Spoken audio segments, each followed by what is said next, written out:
나주부TV 시청자 여러분 안녕하세요.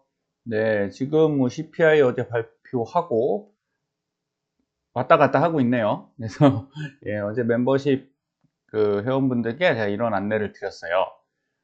자, CPI가 6.4 정도의 발표가 됐죠. 그런데 이게 이제 전달 6.5보다는 낮은데 뭐 한 6.2를 예상했던 시장한테는 좀 또 낮은 수치가 아니죠. 그래서 사실 근데 이런 게 영향을 준다는 게 참 웃긴 거죠. 뭐 0.2냐 0.3이냐가 뭐 그렇게 중요하겠습니까? 인플레가 아직 안 꺾였는데.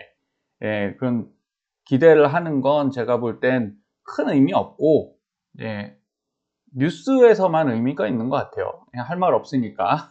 예, 이런 얘기라도 해서 뭐 희망을 주던 아니면 논리적으로 떨어질 만한 이유를 찾던, 주식에서는 항상 주가가 움직이고 나서 모든 영향이 거기에 예, 정당화되죠. 그래서 스토리가 만들어집니다. 여러분은 그런 데 신경 안 쓰셨으면 좋겠고요. 그래서 저는 이 말씀을 드렸죠. 자, 헤드앤숄더에서 어떻습니까? 예, 뚫어야 된다. 여기 보시면 이 파란 구간을 돌파해야 되는데, 여기 어제 이렇게 올라가다가 어떻게 됐나요? 여기죠. 이제 차트에서 올라갔다가 또 내려왔다가 여기 검노선이죠. 또 지지받고 또 올라갔다가 결국 또 내려왔습니다. 여러분 이렇게 만만하지가 않아요. 이게 생각은 확 뚫을 수 있을 것 같은데 현실적으로 이 주가는 패턴이라고 했죠. 심리 게임이잖아요. 이 가격대 예를 들어 여기서 샀다면 이렇게 떨어지면 다시 이 가격이 오면 팔고 싶다는 거죠. 그게 매물대가 생기는 원인입니다. 안 팔고 싶으면 상관없는데 여기서 또 떨어질 것 같으니까 여기를 딱 올라타는 이 시점에선 일부는 팔거든요. 매도를 합니다. 그럼 당연히 매수를 올리려는 세력한테는 이 매도가 털리니까 힘겨운 싸움이 되겠죠. 그래서 매물대 뚫는 건 항상 어렵습니다. 그래서 오늘 여기를 이렇게 뚫어주면 참 좋고요. 근데 그림상 뚫을 수도 있을 것 같아요. 저는 뚫는데 돌파를 요 하락을 사로 보고는 있습니다. 근데 이제 여기서 못 뚫고 내려오는 경우도 꽤 많아서 조심할 수밖에 없어요. 이건 뭐 맞다 틀리다의 문제가 아니라 여기 보시면 이제 저점을 올리고 있죠. 그러면 올라갈 수 있는 겁니다. 그런데 또 반대급부로 헤드앤숄더 패턴에서 이 위쪽을 뚫는 건 상당히 어려운 일 중에 하나거든요. 그럼 어떤 게 더 어렵냐? 사실 위로 뚫는 게 더 어렵습니다. 이거는 강력하게 거래량이 들어와야 돼요. 그래서 여기 이렇게 올라올 때 보시면 이게 이 봉상에서 3개짜리 거래량들 이런 게 긴 게 팡팡팡 나와줘야 되는데 어제도 보시면 양봉이 나왔는데 이 중간에 음봉이 긴 게 섞였죠. 그러니까 이제 죽는 거죠. 이렇게 힘이 죽고 힘이 약해진다. 그럼 오늘 이제 지켜보셔야 됩니다. 흐름상으로는 자 여기 MACD예요. MACD 상에서는 사실 이 상태에서는 좀 꺾였죠. 꺾여서 눌렸다 갈 것 같고 여기 S 시그널, 스토캐스틱 라인도 내려왔기 때문에 이게 다시 반등해 줘야 되는데 지켜봐야 될 것 같습니다. 자, 그리고 그런데 지금 떨어지는 게 중요한 게 아니에요. 눌리는 게 중요한 게 아니라 제가 방송에서 말씀드리다시피 눌려도 매수하셔야 된다. 매수해 볼 만한 구역이다 라고 항상 말씀드리잖아요. 이거는 그냥 낙관론자가 아닙니다. 저는 이제 사면 미국 주식은 올라갑니다. 절대 아니에요. 미국 주식도 나쁠 때가 있다고 보고 과거 10년이 너무 좋았습니다. 자, 무작정 낙관주의가 아니라 과거 패턴을 보고 말씀을 드리는 거예요. 물론 100% 같을 수 없지만 이렇게 제가 많이 말씀드려요. 그러면 역사는 왜 배우냐는 거죠, 우리가. 과거랑 다르잖아요. 근데 역사를 배우는 이유는 사람의 행동은 다 과거의 패턴을 따라가게 돼 있어요. 주식도 마찬가지다. 이렇게 보시면 되고, 자, 일봉에서 오늘이 진짜 중요할 수밖에 없습니다. 여기 이제 저점 라인을 연결해 보면 추세선이 생기죠. 그럼 여기서 어떻습니까? 지지를 받았어요. 이렇게 지지받았어요. 여러분은 그냥 여기서 내려왔다가 올라가는 게 올라갔네 이렇게 보이시나요? 예, 저는 항상 이제 차트를 보다 보니까 기가 막히게 여기서 이렇게 지지를 시켰잖아요. 그러면 아무 의미가 없는 행동들이 아니죠. 네, 여기는 다 의미가 있는 거예요. 그러면서 지금 여기서 눌리고 있는데 이 선을 깨고 내려오면 되나요? 안 되죠. 그래서 25는 지켜줘야 됩니다. 예, 조금 더 정확하게 말하면 24.3인가 그런데 여기는 지켜줘야 돼요. 여기가 깨지면 결국은 여기 22.5까지 내려온다고 봐야 되는 거죠. 예, 그럴 수밖에 없는 게 이전에 자 여기가 이렇게 연결된 라인이 어디라고 말씀드렸죠? 네, 여기입니다. 자 여기가 바로 이전 반등의 저점을 형성하는 시작 부분인데 어디까지 밀렸나요? 여기까지 밀렸죠. 그럼 여기가 옆쪽으로 쭉 가보면 네 20 라인입니다. 20 라인. 그러니까 여기서 여기는 과거에도 잘 밀렸던 구간이에요. 여기 오면 일로 밀렸다가 가고 여기서도 쑥 내려가고 그죠? 이렇게 올라왔다가 여기서 못 뚫고 내려왔던 되니까 항상 어려웠다. 그러면 당연히 여기 어렵다 이렇게 인식하는 게 맞잖아요. 예, 그냥 올라갈 거야 뭐 이런 느낌보다는 예, 과거에도 그랬으니 그럴 수 있어 라고 맘먹으시는 거 훨씬 편하고요. 자 다음 차트 보시면 이제 그 이유를 또 압니다. 근데 밀리더라도 왜 사야 되냐? 예, 우선 검노선 지지를 할 수 있다고 말씀드렸죠. 여기 검노선 지지가 가능한 구간이고 그럼 이전에 이 구간들을 볼게요. 지금 25.07, 22.52죠? 그럼 이전에 예, 2020년대입니다. 코로나 팬데믹 때. 자, 그때도 이 구간은 어떻게 움직였냐? 자, 25.07, 22.52 맞죠? 예, 이 구간에서 자, 상승했습니다. 상승했다가 자, 여기서 부딪혀서 또 여기 내려왔는데 딱 거기에요. 예, 기가 막히죠? 예, 딱 거기서 움직였죠? 그리고 뚫고 올라가서 어디를 갔습니까? 예, 한 29까지 갔다가 쏟아진 겁니다. 밑으로. 예, 폭락을 했어요. 그럼 여러분 여기 의미 있는 구간입니다. 상당히 의미 있는 구간이고 요번에도 만약에 올라가면 아니, 떨어진다 이렇게 말씀드리는 게 아니고 네, 어쨌든 여기를 한번 눌릴 수 있다라는 거죠. 그러겠죠? 예, 이전에도 여기 올라갔다 여기 눌렸으니까 이번에도 그럴 수 있습니다. 대신 그 이후에 오는 건 반등일 확률이 매우 높다. 이거는 한 8대2 정도, 8은 올라갈 거라고 보는 거예요. 그리고 그 다음에 어떻습니까? 이렇게 내려왔다가 올라갈 때도 똑같은 패턴이었어요. 여기서 상승하죠? 네, 하락합니다.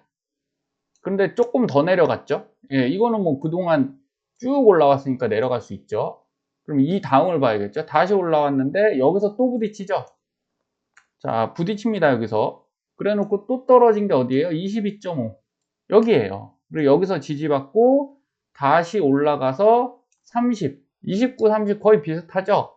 네, 이 구간까지 올라와서 여기서 그냥 쭉 갑니까? 아니죠. 횡보하죠. 네, 결국 이 구간은 그런 구간이에요.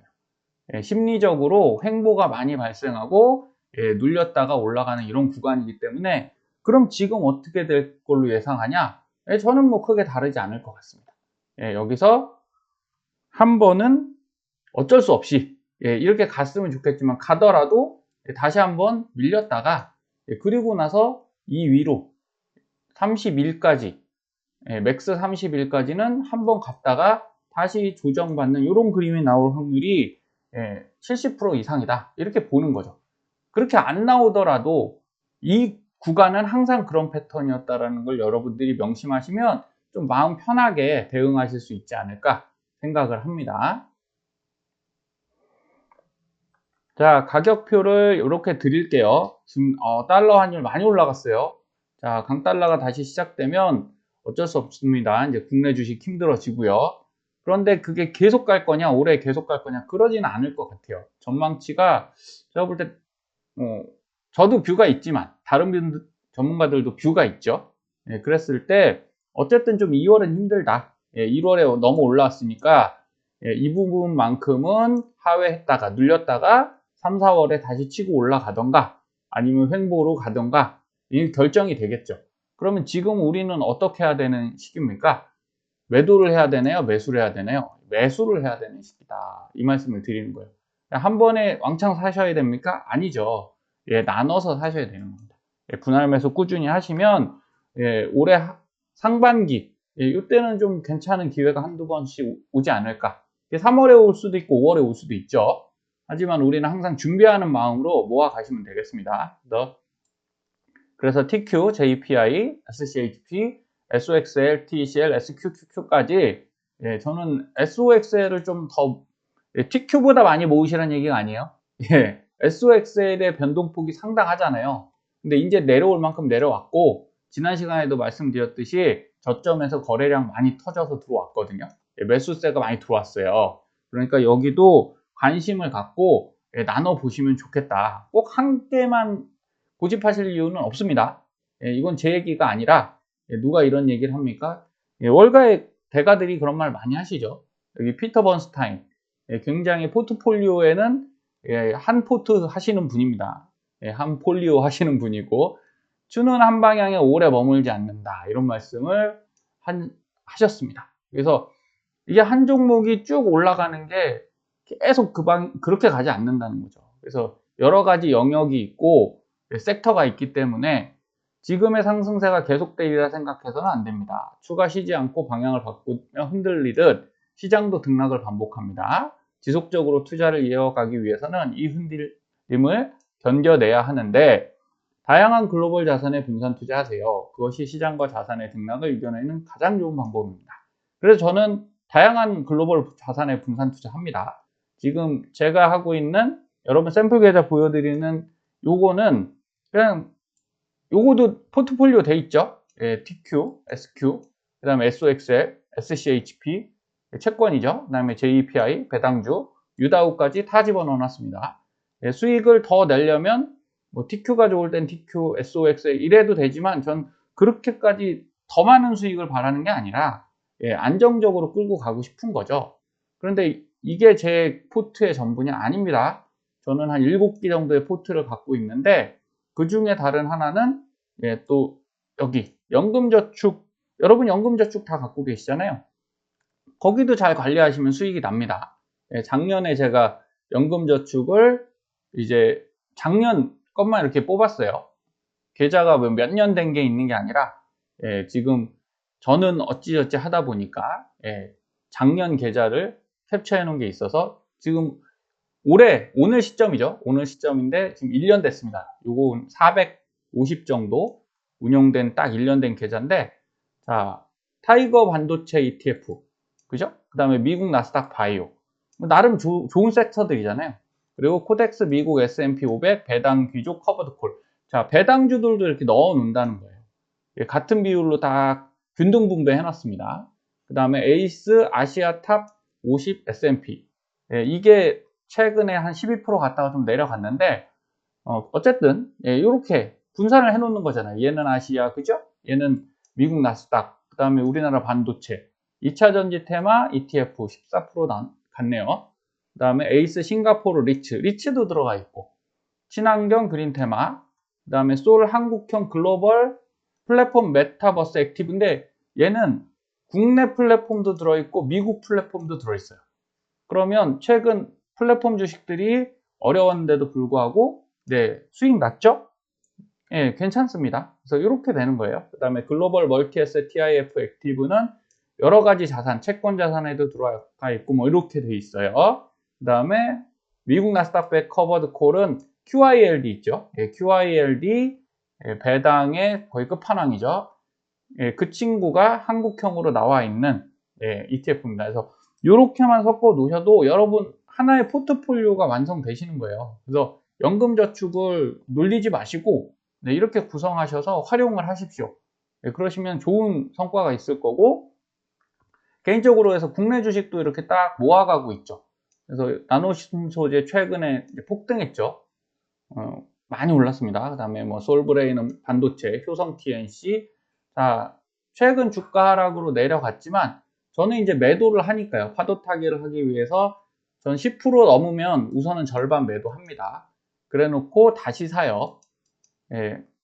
수익률만 보시면 더 높은 수익률을 보시면 매도하면 안 되지만 저는 수익률이 중요하다고 생각하는 사람이 아닙니다. 제가 중요하다고 생각하는 건 뭐라고요? 전체 자산이에요. 전체 자산. 그래서 지금 좀 내려갔죠. 오늘 코스피, 코스닥도 많이 내려갔고, 예, 사실 TQ도 이전에 오른 거에 비해서 27까지 갔다가 다시 24, 25 이때 갔으니까 재밌는 구간은 아닌데, 이런 거죠. 1억에서 만들어 놨을 때 지금 마이너스 120 정도 됐지 않습니까? 1억 샘플 계좌를 만들었을 때. 근데 1600, 제가 이게 1억 300짜리 계좌였으니까 아직도 뭐 800에서 900은 현금으로 수익을 보고 있어요. 이 정도가 수익이거든요. 작년 대비. 그러면 현금화를 해놨기 때문에 저는 좀 여유가 있는 거죠. 더 떨어져도 사면 됩니다. 그래서 저는 이 몇 프로 이거에 크게 연연하지 않고 항상 제 계좌에 현금 채워져 있는 걸 더 강조하는 사람이니까, 이게 높으면 이게 30% 40%이라고 하더라도, 그래요, 플러스 100이라고 해도 얘가 줄어 있으면 별 소용이 없잖아요. 근데 이게 많이 올라가 있으면 물론 이것도 올라가 있겠죠. 하지만 다 주식에 갖고 있다가 우리가 100%를 찍었다가 그게 다시 원위치로 오면 아무 소용이 없지 않습니까? 그래서 저는 지금 시국에는 현금을 굉장히 중요하게 여기고, 여러분들 예수금으로 잘 만들어 두시기를 항상 강조드리니까, 저희 나주부 TV 가족 여러분들은 지금은 누구 말이 옳다, 누구 말을 따라간다 이러면 안 돼요. 예, 자신만의 딱 스타일로 내 계좌를 내가 지킨다, 이런 마인드로 뚜벅뚜벅 한 걸음 걸어가셨으면 좋겠습니다. 그래서 오늘 반등 나와줬으면 좋겠고요. 현재 어쨌든 헤드앤숄더 끝부분에 있으니까 어느 쪽으로 딱 단정 짓기는 어렵습니다. 하지만 하락을 하더라도 뭐라고요? 다시 상승할 수 있는 구간이니까 너무 스트레스 받지 마시고 겁먹지 마시고 조금씩 하단으로 분할 매수하시면 좋겠습니다. 감사합니다.